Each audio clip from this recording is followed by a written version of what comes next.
नमस्कार, एनडीटीव्ही मराठीमध्ये आपल्या सगळ्यांचं स्वागत। मी प्रज्ञा आणि अगदी अवघे काहीच तास उरलेले आहेत, कारण नवीन मुख्यमंत्र्यांचा शपथविधी पार पडणार आहे आणि ज्या महाराष्ट्राच्या जनतेनं बहुसंख्य अशा स्वरूपामध्ये मतदान केलं आणि ज्यांना निवडून दिलेलं आहे असे मुख्यमंत्री आणि दोन्ही उपमुख्यमंत्री विराजमान होणार आहेत। मात्र काही कुरबुरी सुरू झालेल्या आहेत।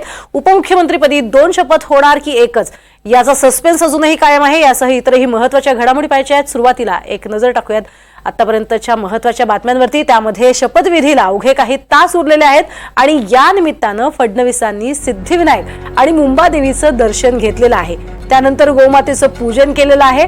सागर बंगल्यावरती फडणवीसांनी गोमातेचं पूजन केलं। साहेब मुख्यमंत्री पुन्हा झाल्याबद्दल आम्ही त्याला लक्ष्मी म्हणून गाय दिली, गाय दान दिली। हो।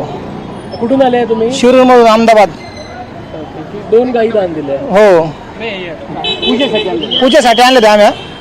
साहेब पुन्हा मुख्यमंत्री झाल्याबद्दल आम्हाला पण अभिमान आहे, त्याच्यामुळे आम्ही आलो आमच्या भाऊन आबा भाऊन आम्ही। साहेबांनी पूजा केली गाय? हो, स्वतः फडणवीस साहेबांनी पूजा केली। तुम्ही कुठून आणल्या गाई? आमच्या घरच्या गायांच्या आहे। हो। काय आशीर्वाद? आशीर्वाद तर इथून पुढं साहेबांनी चांगले काम करावं मुख्यमंत्रीपद म्हणून, जसं पहिले केले तसं, म्हणून आम्ही त्यांना संपूर्ण भेट देण्यासाठी गाय आणली होती।